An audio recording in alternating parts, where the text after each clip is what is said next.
Namaste students, so welcome back to the video. இன்னைக்கு நம்ம பார்க்க போறது என்னன்னா நம்ம ஏற்கனவே பார்த்துட்டு இருக்கிற application of matrices and determinants ஓட 6th chapter 6th exercise 1.6. நான் லாஸ்ட் வீடியோ முடிக்கும் போது ஒரு சம் கொடுத்து சால்வ் பண்ண சொல்லியிருந்தேன். நிறைய பேர் அதை ட்ரை பண்ணி ஆன்சர் வரல அப்படின்னு சொல்லியிருந்தீங்க. நான் கொடுத்ததோட ரீசன் என்னன்னா இந்த எக்ஸசைஸ் உங்களுக்கு புரியணும் அப்படிங்கிறதுக்காக தான்.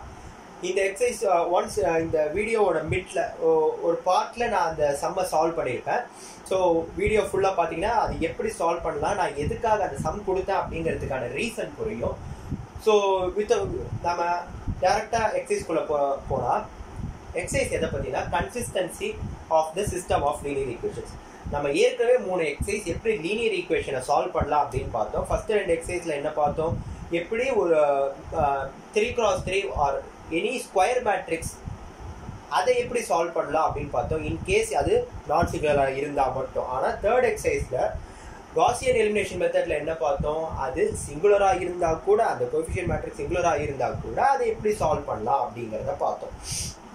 இப்போ இந்த கன்சிஸ்டன்சி அப்படிங்கிறது என்ன, இங்கே ஒரு தீரம் பேர் வாயிலேயே வரல அப்படின்னு ஒரு தீரம் எழுதியிருக்கேன் அப்படின்னு சொல்கிறீங்க. அதுக்கு முன்னாடி கன்சிஸ்டன்சி அப்படின்னு நம்ம பார்த்தோம்னா ஒரு equation system of linear equation consistent அப்படின்னா என்னன்னா அதுக்கு ஒரே ஒரு சொல்யூஷன், அட்லீஸ்ட் ஒரே ஒரு சொல்யூஷன் தான். ஸோ இதை ரோச்-கேப்பிலிஸ் தியரம் அப்படின்னு சொல்றாங்க. A system of linear equation written in the form ax equal to b is consistent if and only if rank of a is equal to rank of a written with b. புரியவே இல்லை அப்படின்னு சொல்றீங்கிறது எனக்கு காதலியே கேட்குது. இப்போ நான் ஒரு சின்ன எக்ஸாம்பிள் எடுத்துக்கிறேன். இது வந்து ஒரு 2D ஃபிகர், இது ஒரு 3D ஃபிகர். 2D அப்படின்னா என்ன, 2 வேரியபிள் இருக்கு. 3D அப்படின்னா 3 வேரியபிள் எக்ஸ் ஒய் இசட். இப்போ 2Dல நம்ம பார்க்கும்போது நான் 2 லீனியர் ஈக்குவேஷன் எழுதுறேன்.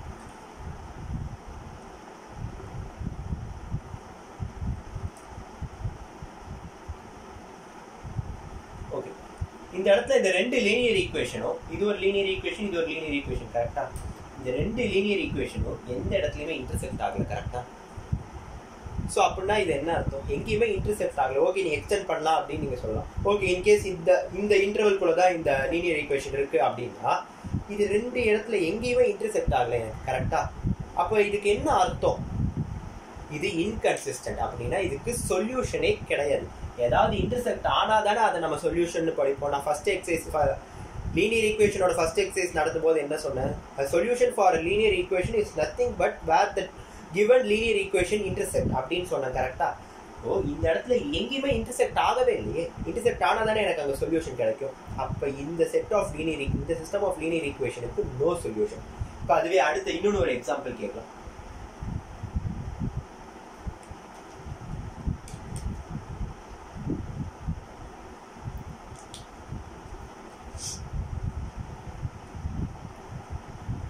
இப்போ இந்த செட் ஆஃப் லீனியர் ஈக்குவேஷன் பார்த்தீங்கன்னா நீங்கள் கேட்குற கேள்வி எனக்கு புரியுது, ஒரே ஒரு ஈக்குவேஷன் தானே இருக்குது அப்படின்னு சொல்கிறீங்க.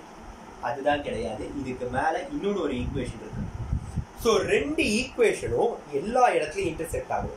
அப்போ என்ன அர்த்தம், இதில் இருக்கிற each and every point will satisfy both equation, கரெக்டாக? இன்கேஸ் 2 ஈக்குவேஷன் தான் இருக்குன்னா இதில் இருக்கிற ஈச் அண்ட் எவ்ரி பாயிண்ட், இந்த பாயிண்ட் எல்லா பாயிண்ட்டுமே எனக்கு இந்த 2 ஈக்குவேஷனையும் சாட்டிஸ்ஃபை பண்ணும். அப்போ இதுக்கு என்ன அர்த்தம், இட் இஸ் கன்சிஸ்டன்ட். இன்டர்செக்ட் ஆயிடுச்சுல, நீ என்ன சொன்ன, இன்டர்செக்ட் ஆனால் கன்சிஸ்டன்ட் அப்படின்னு சொன்ன. இன்டர்செக்ட் ஆயிடுச்சுல, யா இட் இஸ் கன்சிஸ்டன்ட். ஆனால் இது கன்சிஸ்டன்ட் மட்டும் கிடையாது, have infinitely many solution. Okay, அப்போ இன்ஃபைனைட்லி மெனி சொல்யூஷன்னா என்ன அர்த்தம், அதில் இருக்கிற அந்த லைனில் இருக்கிற எல்லா பாயிண்ட்டுமே இந்த சிஸ்டம் ஆஃப் லீனியர் ஈக்குவேஷனுக்கு சொல்யூஷன் அப்படின்னு சொல்கிறாங்க. So the word have infinitely many solution. Have infinitely many solution na each and every point satisfy the equation. அடுத்து இப்போ இதை ஒரே ஒரு லீனியர் ஈக்குவேஷன் வைங்க. அடுத்த லீனியர் ஈக்குவேஷன் நான் இப்படி போடுறேன். இப்போ என்ன அர்த்தம், எனக்கு ஒரே ஒரு பாயிண்ட்ல இன்டர்செக்ட் ஆகுதா, இப்போ இது கன்சிஸ்டன்ட் தான். ஸோ இன்டர்செக்ட் ஆகுது, அப்போ கன்சிஸ்டன்ட் தானேன்னு கேட்டால் யா இட் இஸ் கன்சிஸ்டன்ட். ஆனால் இதுதான் நம்மளோட ஸ்பெஷல் கேஸஸ் தான் நம்ம ஜென்ரலாக பார்க்க போகிறது. It is consistent and have unique solution. Unique அப்படின்னா என்ன, அது மட்டும் தனியாக இருக்கும். ஸோ அந்த சிஸ்டம் ஆஃப் லீனியர் ஈக்குவேஷனுக்கு அது ஒன்று தான் சொல்யூஷன் அப்படிங்கிறது. ஸோ இந்த பாயிண்ட் மட்டும்தான் சொல்யூஷனாக இருக்க முடியும். ஓகே, இப்போ 2Dல நாம பார்த்தாச்சு. இப்போ 3Dல இமேஜின் பண்ணலாம். ஃபர்ஸ்ட் என்ன சொன்ன, இன்டர்செக்டே ஆகலை, அப்போ 3 ஈக்குவேஷன் அந்த மாதிரி எழுதுவோமா?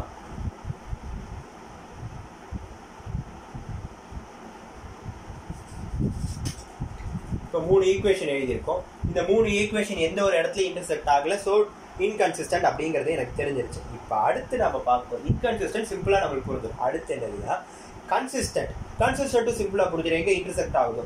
So unique solution and have infinitely many solution, இந்த 2 இடத்துல தான் நம்மளுக்கு கன்ஃபியூஷன் வரும்.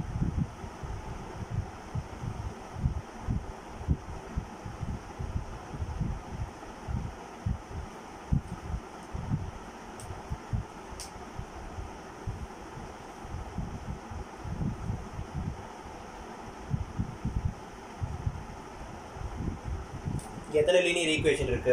2ன்னு சொன்னீங்கன்னா கிடையாது, 3 ஈக்குவேஷன் இருக்கு. ஏன்னா நான் ஒன்ஸ் இப்படி போட்டு மறுபடியும் அது மேலேயே போட்டிருக்கேன். அப்போ 2 ஈக்குவேஷன், 2 லீனியர் ஈக்குவேஷன். 3D பிளேன்ல பார்க்கும்போது ஒரு லீனியர் ஈக்குவேஷன்ங்கிறது என்னது? It's nothing but a plane. நான் இந்த லீனியர் ஈக்குவேஷனோட ஃபர்ஸ்ட் எக்ஸசைஸ்ல சொல்லியிருப்பேன், ஒரு linear equation is nothing but my plane.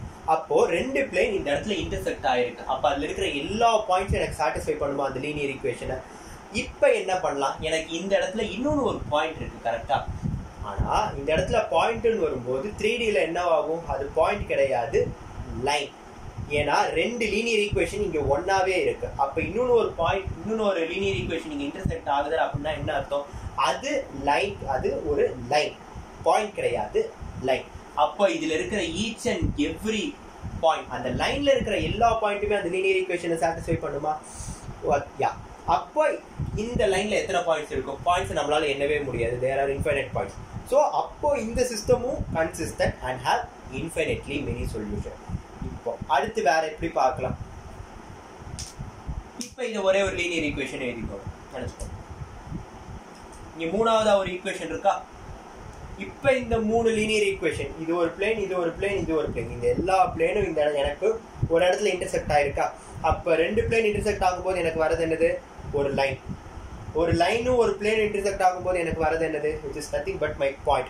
எனக்கு பாயிண்ட் கிடைச்சிருச்சு. இந்த இடத்துக்கு பேர் என்னன்னா consistent and have unique solution.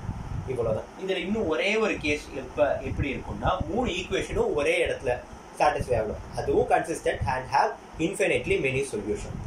இவ்வளவுதான் லீனியர் ஈக்குவேஷன் கன்சிஸ்டன்சியை பார்க்கறது. ஸோ இப்போ உங்களுக்கு கன்சிஸ்டன்சி அப்படின்னா என்னன்னு புரிஞ்சிருக்கும். இப்போ இந்த தீரத்தை எப்படி நம்ம அப்ளை பண்ணலாம் அப்படிங்கிறத பார்க்கலாம். அண்ட் அதுக்கப்புறமா அந்த சம்முக்கான சொல்யூஷனை நான் கொடுக்குறேன். ஸோ இப்போ நம்ம கான்செப்சுவலாக இதை எப்படி சால்வ் பண்ணுறது அப்படிங்கிறத பார்க்கலாம். A written with the matrix B. ஆக்சுவலாக இதை இந்த டேர்மை ஆக்மெண்டட் மேட்ரிக்ஸ் அப்படின்னு சொல்கிறாங்க. ஓகே, இந்த ஆக்மெண்டட் மேட்ரிக்ஸ் அப்படின்னா என்னன்னா, இட் இஸ் நத்திங் பட் என்னோட coefficient matrix with my resultant value. இது ரெண்டுத்தையும் சேர்த்து எழுதுறதா எனக்கு ஆக்மெண்டட் மேட்ரிக்ஸ் அப்படின்னு சொல்றாங்க. இப்போ எனக்கு இந்த ஆக்மெண்டட் மேட்ரிக்ஸ் இப்படி இருக்கிறத நான் என்னோட ரோ எக்லான் ஃபார்முக்கு மாற்றி இப்படி எழுதிக்கிறேன். இதுதான் it is nothing but my Gauss elimination method. இதோட அடுத்த ஸ்டெப் போட்டால் அதுதான் காஸ் எலிமினேஷன் மெத்தட். இப்போ நான் ரோ எக்லான் ஃபார்முக்கு எழுதிட்டதுக்கு அப்புறமா இப்போ இதோட ரேங்க் என்ன அப்படிங்கிறத பார்க்குறேன். ரேங்க் என்னன்னு பார்க்கலாமா? ரேங்க் எப்படி பார்ப்பீங்க? எத்தனை நான் ஜீரோ ரோஸ் இருக்கோ அப்படி. இப்போ எனக்கு இந்த ஆக்மெண்டட் மேட்ரிக்ஸோட ரேங்க் என்னது நான் எழுதிக்கிட்டேன். இப்போ அடுத்து இந்த ஃபைனல் ரிசல்டன்ட் வேல்யூவை மறைச்சுக்கோ. எனக்கு இது மட்டும் என்னது? which is nothing but my coefficient மேட்ரிக்ஸா? இதோட ரேங்க் என்னது அப்படிங்கிறது எழுதிக்கோ. இன்கேஸ் இந்த 2 வேல்யூவும் எனக்கு ஈக்குவலா இருந்தது அப்படின்னா அதுதான் இந்த தியரம் சொல்லுது கரெக்டா. அண்ட் நான் ஒரு விஷயம் சொல்ல மறந்துட்டேன், இது இருக்கிற பேஜ் நம்பர் 38.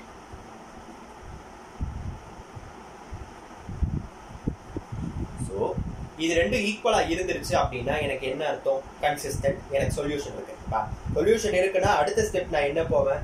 எத்தனை சொல்யூஷன், யூனிக் சொல்யூஷனா இன்ஃபினிட்லி மெனி சொல்யூஷன் அப்படின்னு பார்ப்பேன். ஒரு வேளை இது எனக்கு ஈக்குவலா இல்லை அப்படின்னா என்ன அர்த்தம்? டைரக்டா ஒரே ஸ்டெப் ஆன்சர் எழுதல, தி சிஸ்டம் இஸ் இன்கன்சிஸ்டன்ட். எப்ப ஈக்குவல் இல்லாம போகும் அப்படின்னு பாத்தீங்கன்னா எனக்கு இந்த இடத்துல okay in case R3 equal to 0 அப்படின்னு வச்சுக்கோங்க. Augmented matrix பார்க்கும்போது எனக்கு நம்பர் ஆஃப் நான் ஜீரோ ரோஸ் என்னது, இங்கே ஒரு நான் ஜீரோ என்ட்ரி இருக்கு. அப்போ இந்த ஹோல் இது ஃபுல்லாக ஜீரோ ரோவாக ஆக முடியாது, எனக்கு ஒரு நான் ஜீரோ என்ட்ரி இருக்கா. அப்போ ஆக்மெண்டட் மேட்ரிக்ஸாக பார்க்கும்போது இதோட ரேங்க் என்னது 3 வரும். ஆனால் கோஎஃபிஷியன்ட் மேட்ரிக்ஸாக பார்க்கும்போது இதோட ரேங்க் 2 வரும். நாட் ஈக்குவல் டு வந்துருச்சா. So inconsistent. இதை கிராஃபிக்கலாக எப்படி பார்க்கலாம், சிம்பிளாக நீங்களே பாருங்க.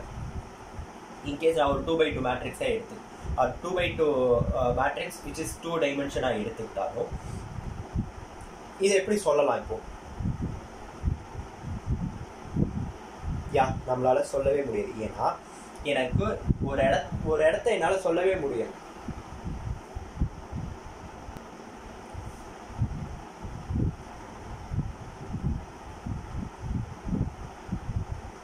நான் 3 டிகிரிக்கு எடுத்துக்கேன், 3 டைமென்ஷன்லேயே நான் எடுத்துக்கிறேன். 3 டைமென்ஷனில் எனக்கு பார்க்கும்போது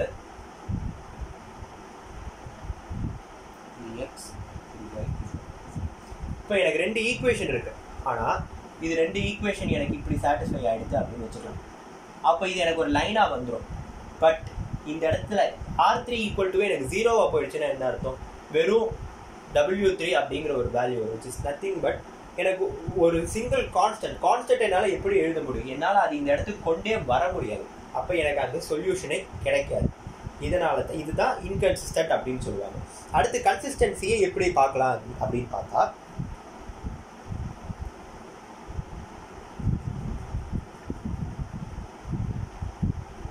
ஈக்குவல் டு அப்படின்னு வந்துச்சு. எனக்கு ஈக்குவல் டுவா இருக்கும்போது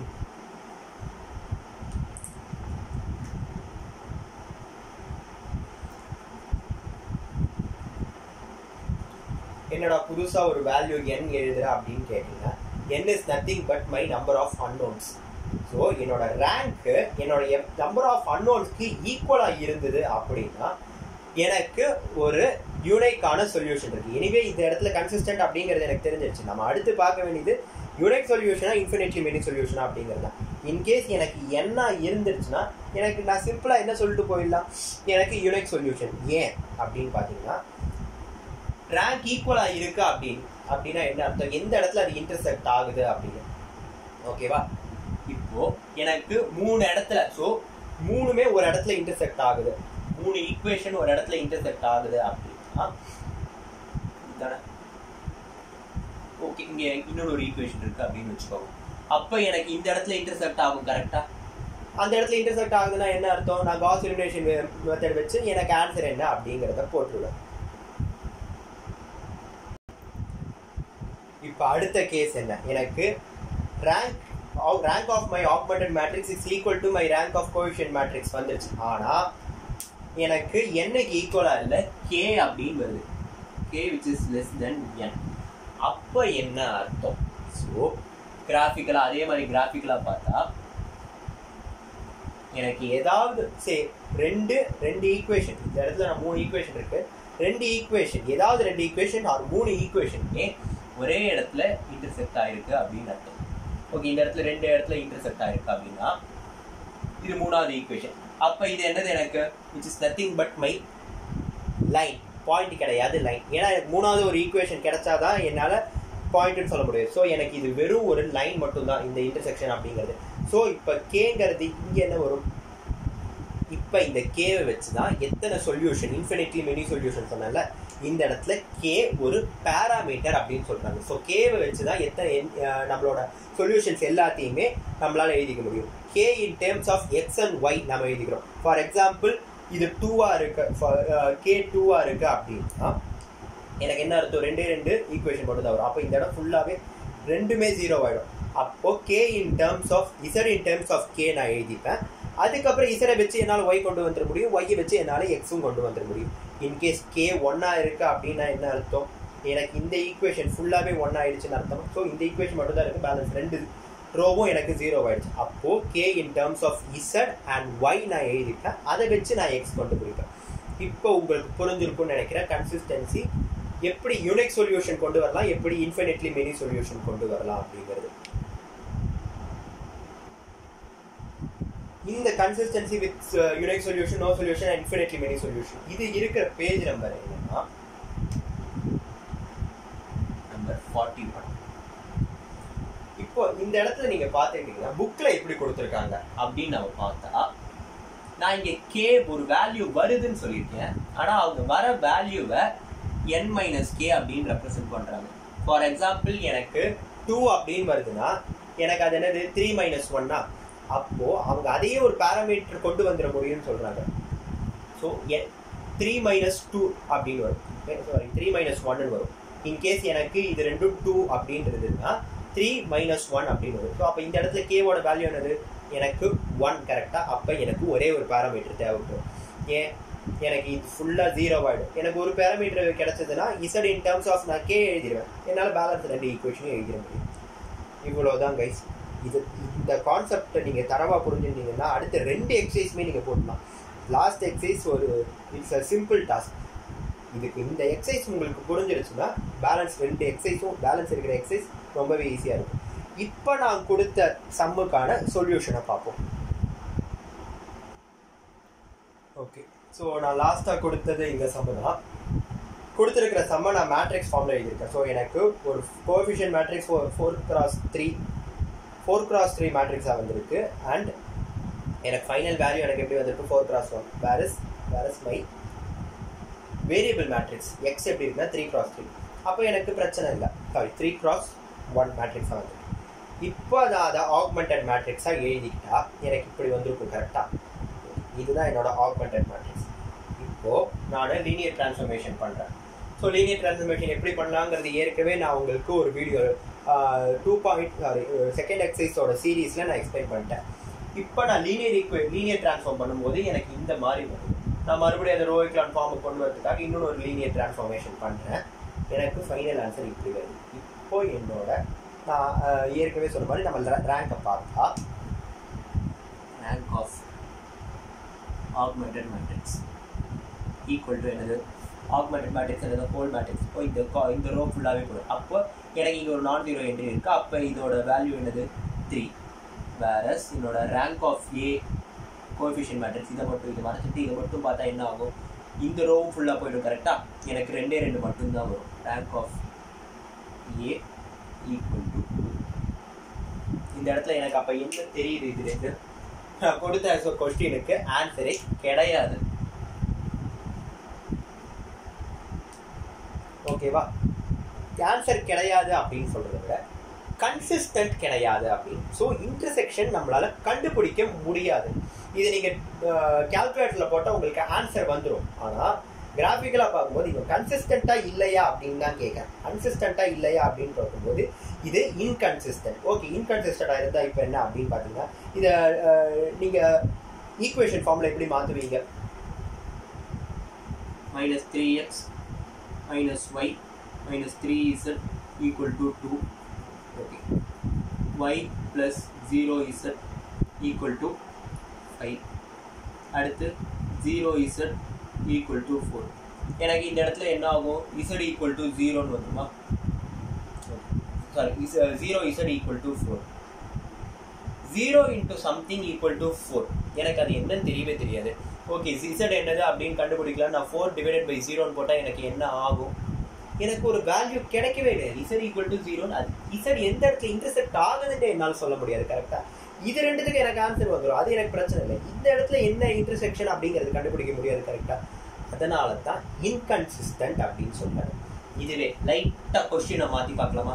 கொஸ்டினை மாற்றுறதுங்கிறத விட நான் ஒரு சின்ன ஸ்டெப்பு மாற்றுறேன். எப்படின்னா எனக்கு இது நாட் ஈக்குவல் டு வரக்கூடாது, ஈக்குவல் டு அப்படின்னு வரணும். அப்போ இந்த இடத்துல என்ன சொல்லலாம், சரி இதுவும் 0வா இருக்கு அப்படின்னு வச்சுக்கோங்களேன். இப்போ என்ன ஆகும், இதுவும் 0வா இருந்தா இப்போ ரேங்க் என்னவாகும்? இந்த இடத்துல ஆக்மெண்டட் மேட்ரிக்ஸோட ரேங்க் என்னது, which is nothing but 2 equal to வந்துருச்சா? இப்போ என்ன பண்ணுவீங்க, அதே மறுபடியும் எழுதுவீங்க. எனக்கு 0z = 0. அப்போ சம்வாட் கடைசி ஈக்குவேஷன் எனக்கு ஒன்று வரும், 0z = 0ன்னு வரும். 0 into something = 0. 0வோட எதை மல்டிப்ளை பண்ணாலும் எனக்கு 0 தானே. இப்போ நான் என்ன சொல்லலாம், z சம் k அப்படின்னு எடுத்துக்கிறேன். k belongs to real numbers. இப்போ z in terms of k எழுதியாச்சா? இதே மறுபடியும் தூக்கி இங்கே சப்ஸ்டியூட் பண்ணால் எனக்கு y in terms of k கிடைச்சிரும். அதே மாதிரி x in terms of k கிடைச்சிரும். எனக்கு கன்சிஸ்டன்ட் வந்துருச்சு. Consistent and has infinitely many solution. ஏன்னா ரியல் நம்பர்ஸில் இன்ஃபைனைட் கேஸ் இருக்குது கரெக்டாக. ஸோ எனக்கு இன்ஃபைனைட் சொல்யூஷன்ஸ் இருக்குது. இப்போ அடுத்து யூனிக் சொல்யூஷன் வரணும்னா என்ன இருக்கணும்? Rank equal to number of unknowns இருக்கணும் கரெக்டாக. நம்பர் ஆஃப் அன்னோன்ஸ் பார்க்கலாமா?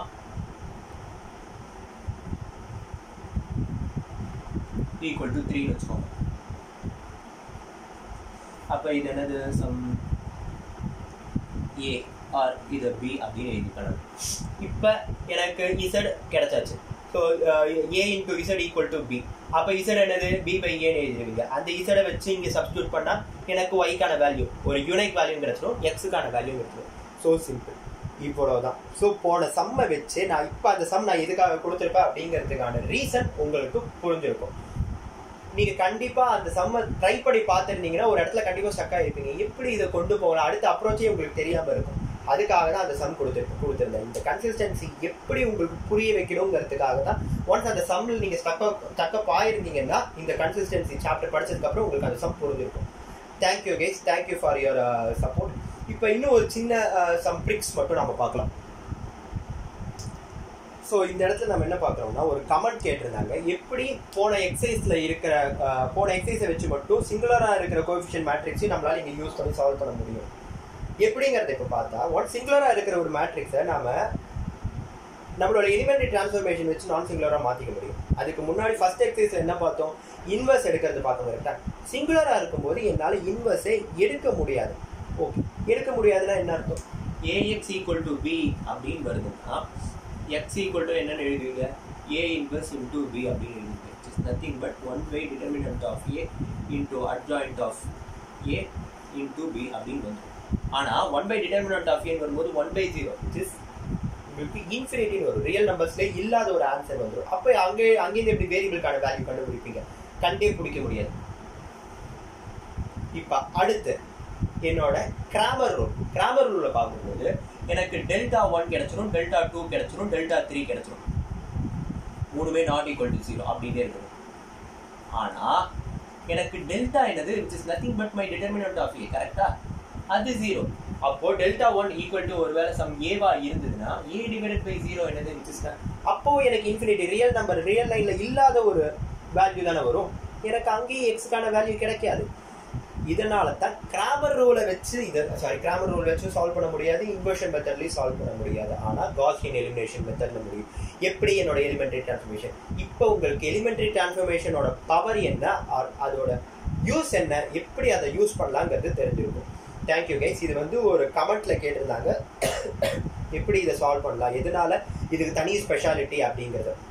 இவ்வளோதான். 1.6 எக்ஸசைஸே முடிஞ்சிருச்சு. அடுத்து 1.7 நம்மளோட final exercise of this chapter நம்ம பார்க்கலாம். Thank you guys.